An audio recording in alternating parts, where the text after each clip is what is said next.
Yeah. And we're live. Fabulous. Hello, everyone. Hello, everyone.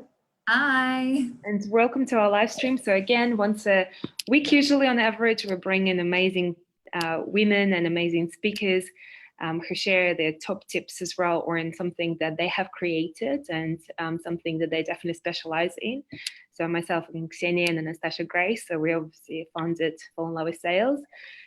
We are obsessed with sales trainings, and also doing it in a holistic way and bringing businesses to business growth and expansion in a holistic way as well. So today we have Lauren. Lauren, you've started Empower House, as you were saying. We just had a conversation 4 years ago. And it's amazing what you've created, the community of women you've created, and also the non-for-profit part that you do. I've met Lauren at the Brunch Club. So that's a monthly event, Lauren, correct? Yep. A monthly event where you bring speakers. And what I've been blown away is just the little details and attention to details of each event that I've attended. It is held at a beautiful venue overlooking the ocean on the Gold Coast and the Canal, and the speakers that you bring as well is absolutely fantastic. So it's always each event is a bit unique.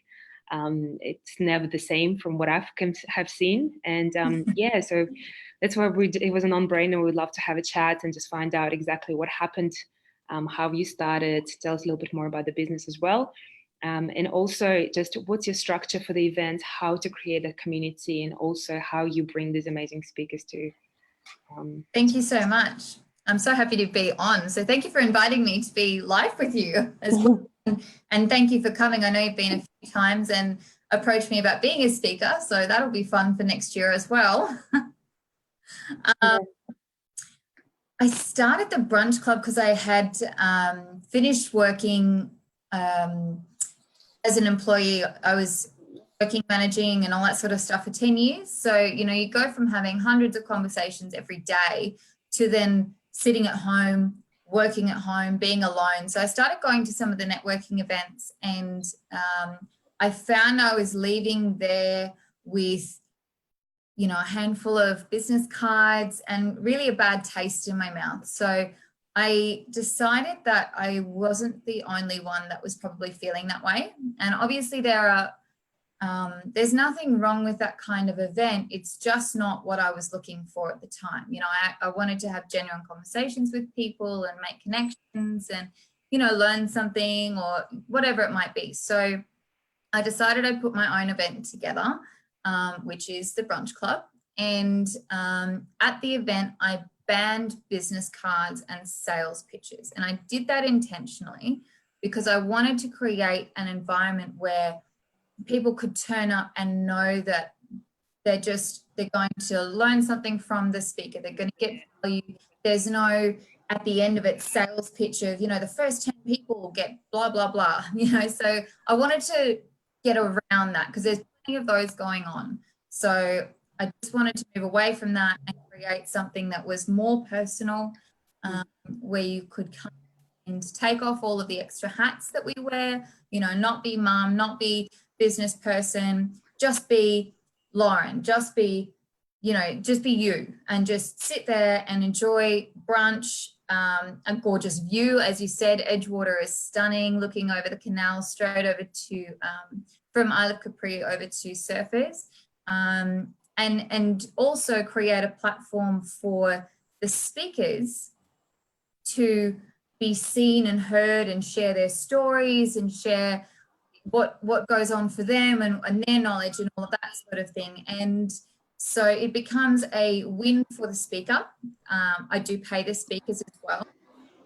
It becomes a win for the people coming, and it's a win for me as well because I get to be social, and I'm a bit of a social butterfly. So that's where it came from. So, Lauren, do you find that like paying speakers, that's a big part of the success? Because the speakers are really interesting and incredible that you invite, and obviously there are events where, you know, speakers have a hard time finding a platform to speak. Yeah. So how did you come to this? Like, what was the journey for your event in regards to, okay, I'm going to pay, and I'm going to pay that much? Yeah, I did it in a way that, so I had to work out really what people are going to pay for brunch was the first thing, and then how much the speaker should then also make. A lot of these other events, I know the structure is more, you come and speak, but you can sales pitch and maybe you get more clients this way. But then you're also paying the host of the event, say, for argument's sake, 10%. So I figure that if I'm paying them $10 a head, so they are incentivized to advertise the event, and I'm also, you know, having my costs covered for actually holding the event and all that sort of stuff. So we're both then spreading it all through our network. I'm advertising them for a month. They've got backlinks from my website. You know, they're all over every platform, you know, between Facebook and Instagram and my email list and WordPress subscribers and all of that sort of stuff. There's thousands and thousands of people there. And, you know, as you know, on social media, the main thing is to be seen. So, I packaged it up as you get 4 weeks, because I launch it a month ahead. So you've got 4 weeks of advertising. You're getting paid $10 per head. So you've got a reason also to advertise yourself and put it through your own network. And it keeps it affordable for all of the guests as well. There are obviously some really wonderful speakers who I would love to have at the Brunch Club, like Lisa Messenger and that sort of thing. But if I was to pay her speaker fee, the Brunch Club would no longer be the little quaint event that it is, that's really accessible to the normal person, we'll call them. Sorry, go ahead. No, you go. All I was going to say was the other part of choosing the speakers was finding someone who aligns with my brand and the audience that I already had and that kind of thing. And also people that I wanted to work with. You know, there's so many incredible people around doing wonderful things, and, you know, you're following them all on social media and stuff. And I just sort of slide into their DMs and hit them up about being a speaker.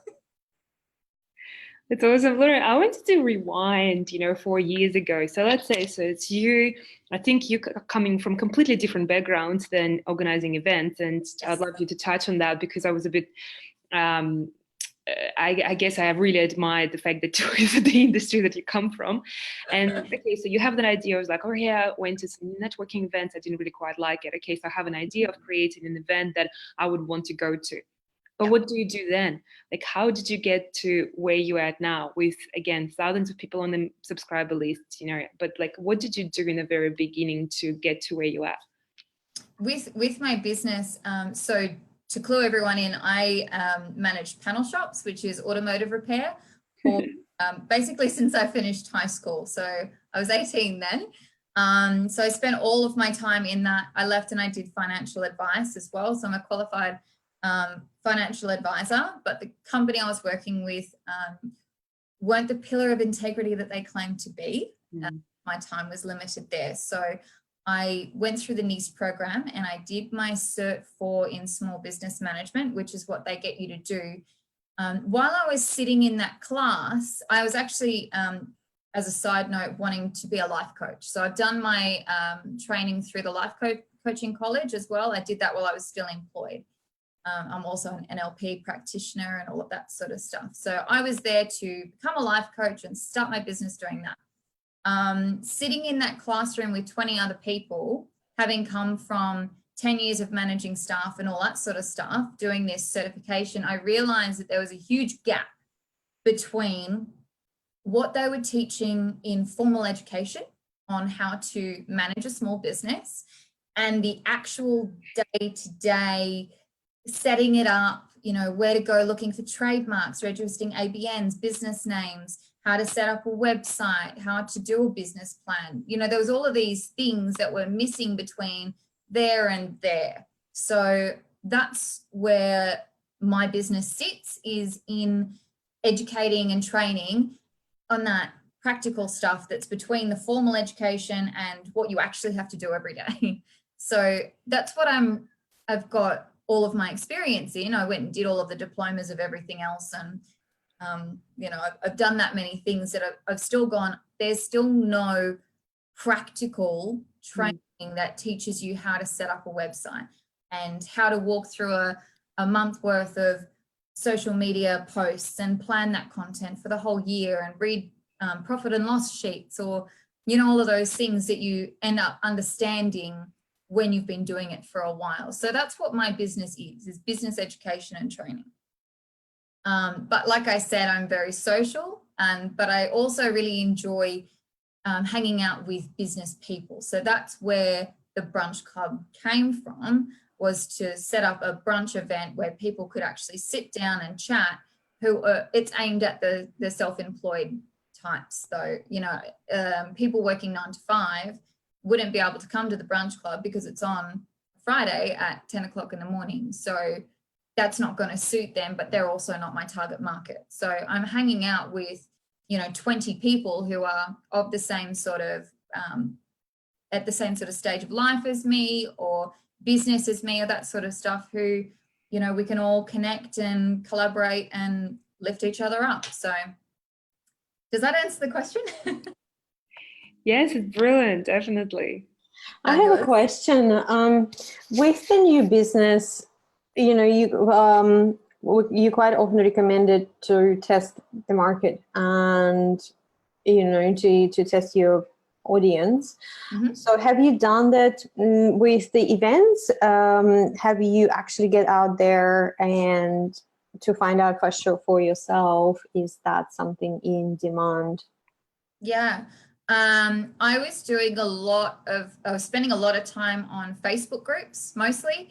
I also went back to Serena Russo and did a lot of lecturing on social media management and that kind of thing after I'd finished that course. So I was giving my time back to those classrooms. So it was through conversations both on and offline with people, with my own friends as well. I have a few friends who are in business themselves, and they were saying much the same as me when, you know, you're going to all of these events and you're just feeling like my soul is being slowly killed. So I did test it in that I had the conversations on and offline with people. I didn't go too heavy into the research other than to really look at what other events were available on Meetup and Facebook, and, you know, what I could find through Google and that sort of stuff. And there wasn't anything quite like what I wanted to do at the time. And that was a year and a half ago that I launched the Brunch Club as an event, and people turned up. So I went, cool, let's do that again. And do you feel like you're going to be changing and evolving, or is it already, you know, changing to something else that you have envisioned? The Brunch Club itself tends to change and evolve with each month, with the speaker mainly, because you've got different speakers doing different things. The event does have a little bit of change each time. It's still a similar structure, the way that the day actually runs, but the event itself, I've kind of refined things. You know, you do things better, you learn what isn't working well. I changed venues because I could have more people, better service, better, you know, it was just better all round. So I did that, and I changed the price, and, you know, the event doubled within a few months. So it's just sort of, I was having some feedback and that sort of stuff, and my own experiences as both a customer, and many, many years ago, I used to work in hospitality. So the venue that I was using prior wasn't quite up to scratch for what I wanted my event to be. So you just make little changes along the way and see what works. I do have some other events in mind that I'm in the process of putting together that will be slightly different again. So it's kind of taking that social aspect of bringing people together, which is something that I think really comes from my mum, actually. Our house when I was growing up was always open to everybody, and we were all inclusive, and it was just constant. Like, I had friends of mine live with me in high school and stuff because things weren't going well at home. So I think that family value has then come into my events, to have everybody there and everybody inclusive, and, you know, share a meal together and that kind of thing. So there are, it is growing and it is evolving, but I'll probably keep the brunch club as it is in most ways, and then do other things using that same sort of technique. So what else do you have in mind? What's in plans, if it's not a secret? It's something you can share? I have a lot of friends on the Gold Coast who weren't born here, or they moved here. I'm sure both of you know it's hard to establish yourself in a place where you are the new kid on the block. So the social club is I'm coming out with soon. It's going to be an evening event, but it's more based on making friends and connections rather than having speakers and that sort of thing. So there'll be some networking sort of games that I've come up with, which I think will be fun. And I like to just introduce people and see what happens. There's been some really interesting collaborations, and even for myself and for my guests, through people who have met at the brunch club. So I think that I could do that bigger and make it a bit more of a social event. And, you know, everybody makes the connection that they're meant to make, I think, on the day at the time. Sounds like fun. Yeah. Just a way to make more friends. We all need more friends. And especially when you're working around your business as well, it's just quite challenging, isn't it? You just don't have enough time. Yes, very much so. It's hard to get out of your little bubble sometimes. So that's what that one will be. Yeah. I have a question in regards to filling the room, because obviously every person that runs an event, they always have the main question: how do you get, you know, butts in the seats? And you mentioned that you do the promotion like in 3 ways. What would be your recommendations or secrets? What's your secret sauce to filling up those rooms? I think being visible is the biggest thing that you can do. So I would launch an event no later than 3 or 4 weeks prior. Obviously, the more time you've got to talk about it and get people excited and all of that sort of thing, the better chance you'll have of having the room full. It's about creating an event that people actually want. So again, that research, the conversations that you have. I think if you're getting a lot of feedback from clients and that sort of stuff, they're going, I never get to meet anyone, or I don't get to do this, or I don't get to do that. You know, organize a bowling night and invite all your best clients, you know, just do something that's a little bit out of the ordinary and something that they want to do. Seeing what else is on offer as well. If there's something that's already really established and you're wanting to do a similar thing with a similar market, you don't want to schedule your event at the same time and have it competing, because you'll end up with nobody there if it's already the most established thing. Collaborating as well is super important. So if there's someone that you want at your event, or a group of people that you want at your event, maybe reaching out to some other like businesses and inviting them along. You might have a competitor that you could actually collaborate with. You know, it would be in both of your best interests to have the same people there at the same time. So maybe offer them a seat in exchange for inviting their network or something like that, you know. Paid ads are obviously a good way of reaching other people as well. You can do what I do and incentivize the speaker as well if you have a speaker, because that also increases your network, as I was saying before.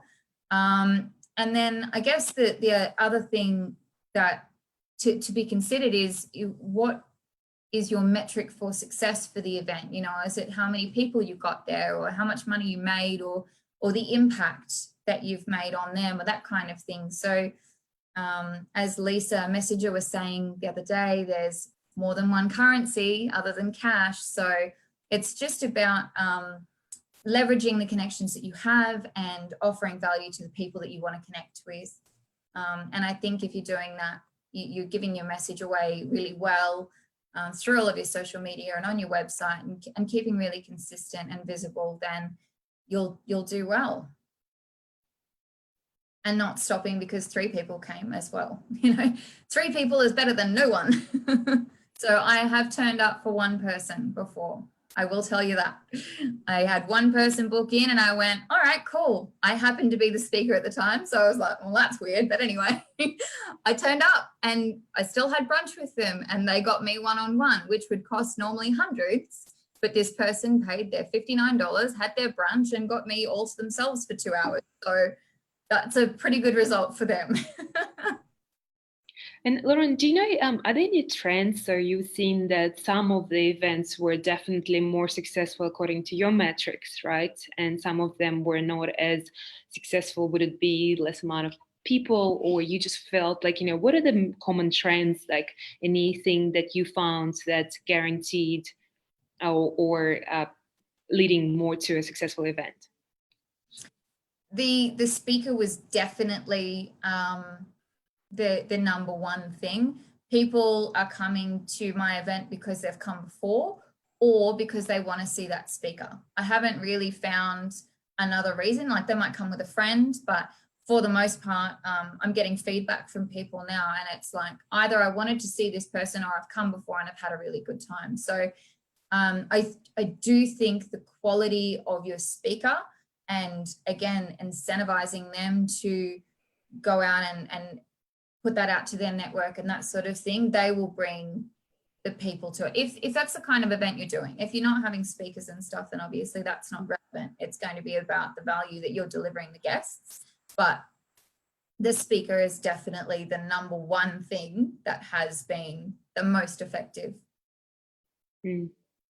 Yep, makes sense. Do you have a run sheet of the things that you tick off to do before the event that you already have as a system?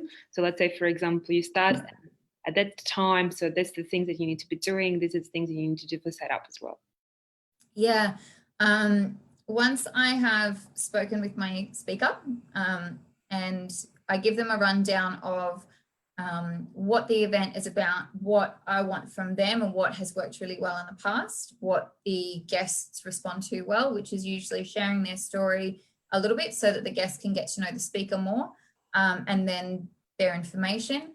I am doing the advertising and all that sort of stuff. And when it comes down to actually the week of the event, I take all of the orders and I get them into the restaurant. I'm doing a seating plan. I give the venue as well a run sheet for my day. So, it's 10 o'clock arrival, 10:15, the drinks come out. I'll introduce myself, the event, give people an exercise to get to know one another. And then we'll have our food, and then the speaker will start at about 11:15. And teas and coffees and stuff will come out then as well. And then we've got time as well for a group photo. We can have a bit of a chat. There's a bit of social time in there. Anybody that wants to connect with the speaker or other guests in the room have a chance to do that. So I do have a bit of a schedule. It's sort of chunked out into 15-minute to half-hour time slots. But my week of the event is really about planning and organizing everyone in the mix, and just reconfirming with the speaker and letting them know as well along the way, oh, we've got another new booking, or we had 5 people booked today, and getting them excited as well. So it's all about keeping the energy up for me, is generally what I spend my whole time doing. Amazing. I wanted to ask a question in regards to how do you find your speakers, and like what's your selection process? So where do you search for those stars? Mostly social media. I'm a bit of a social media creep. I like to follow the people and find out what they're about first.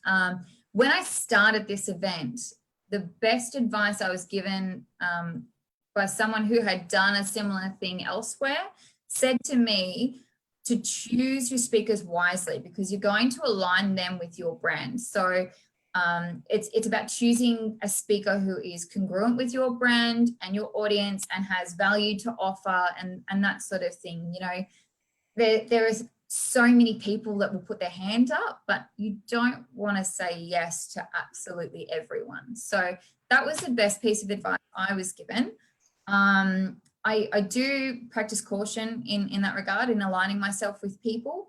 I have the clearly written out structure and information for them so that we can both decide, yes, I'm a good fit, or maybe no, or not yet, you know. Some people will come back to me when I've given them the information on the group and where it started and where I'm heading it and that sort of stuff to say, I don't think I'm right just now. And that's cool. I do, stalk them on social media a bit to make sure that what they're saying to me in a private message is the same as what they're putting out there into the web as well. You know, Google search them, look at their socials. While I am totally okay with having someone who's polarizing and out there and challenging the norm and that sort of stuff, there is a line there as well where I still want the environment to be respectful and supportive and encouraging. So I look for those kind of things. And it's about really choosing people who you really want to work with. There's so many incredible people around, but there's just some people you'll work really effectively with and others you won't. And it's just about being clear on your messaging and your expectations and everything from the get-go as well. And how important for you, like, to see them speak before they to or see that particular topic that they're going to share, like, basically what's that check-in process not important at all. like? Some of my speakers have been, the first time they've ever spoken has been at my event, and they did incredibly. I've interviewed some because they weren't comfortable with public speaking. I'll talk all day if you let me. So I'm happy to sit there and do questions, you know, much like this format, and help them along and that sort of stuff. Some of them, have never spoken before. My first speaker was Asha Peck from the Gold Coast Girls in Business, and she was so nervous. She hated public speaking at the time and was so nervous that we sat there and we did the whole thing by interview. She killed it. She was awesome, but she just needed a little nudge. So no, it's not important to me personally what kind of speaker they are, because I know that I'm capable of bumping them along if they're starting to stumble, or asking questions that are going to bring out the value for the guests if I need to. So that's brilliant. That's and what do you think in regards to for example, like when I look at events page on Facebook, it seems like there's hundreds and thousands of the events and there's just so much going on, and it seems like people don't go to events anymore because, again, there's so many webinars and so many online courses, and everyone's seems to be only busier and busier. Or what's the feedback that you are getting? Is that true, or is it just a perception and actually people are looking for events and it's going to be continuing growing trend? I absolutely understand that idea that webinars and that sort of thing are the new norm. The feedback that I get is that they're really enjoying coming and actually meeting people face to face. So, like I said to you, I moved the event and it doubled. So that to me says that people want human connection. You know, we're pack animals. We need one another, and it's nice to have something else to do that's out of the norm, or break up the week or the month or whatever it might be. As you saw Success Resources up in Brisbane the other day, there were thousands of people there, literally thousands of people. So I think that people still want to come out and be involved and be seen and see other people. I don't think that it's, you know, one way or the other. I think if you can do both really well, like doing these lives in the group, I think it's a wonderful thing that you do, because, you know, when you can't leave the house, or, you know, you've got commitments, so you don't have a couple of hours to go brunching and drinking champagne, you can be here and you can learn something and you can have that connection and have conversations with other people in that community afterwards. I think there's room for all of the above and more. We'll see what else happens with social media next. Yeah, it's a great encouragement, because we're having our event on 27th, and yeah, like knowing that you have showed up for one person, and you know it happens, and it's scary, but we're still doing it. We're still very focused, you know, on our work and continuing like growing it and expanding it. So yeah, and that's so important. That's so important. Just keep working on growing and expanding. I will tell you, and it might frighten you a little bit, I did schedule a workshop one time and actually had no people book. So I have had that happen, but that was right in my early days, and I took the lessons. So what was the lesson? What made you know not to repeat it again? Like better marketing campaign, more like through, or more spend on Facebook advertising? What was how did you tweak your strategy from there? I think I released it without enough time. My messaging, I don't think, was clear enough. Now that I'm thinking back on it, even the imagery and everything that I was using wasn't quite clear enough, and it wasn't 100% congruent with what I wanted to do anyway. So those were the things I think that really let me down, but also taught me a really good lesson. And now I have people turning up every month. So that's pretty good. It's a pretty good lesson. It hurt at the time. My ego took a beating. Yeah, it kind of does, but it never, you know, goes all up and smooth when you're in business or you're doing something or you're studying. So it's kind of part of the game.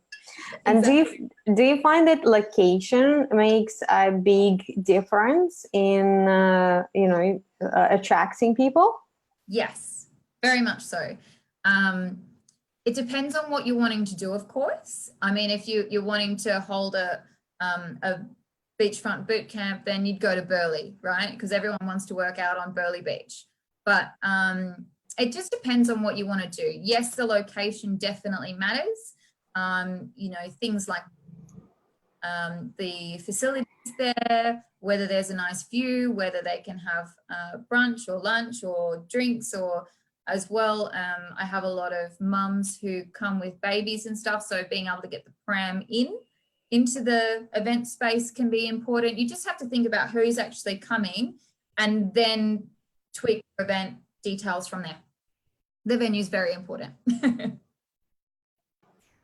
it's great that it comes down to knowing your market and knowing who you're doing that for, isn't it? Exactly. Yes. Which I'm sure you guys have got down anyway at the Gold Coast Innovation Hub.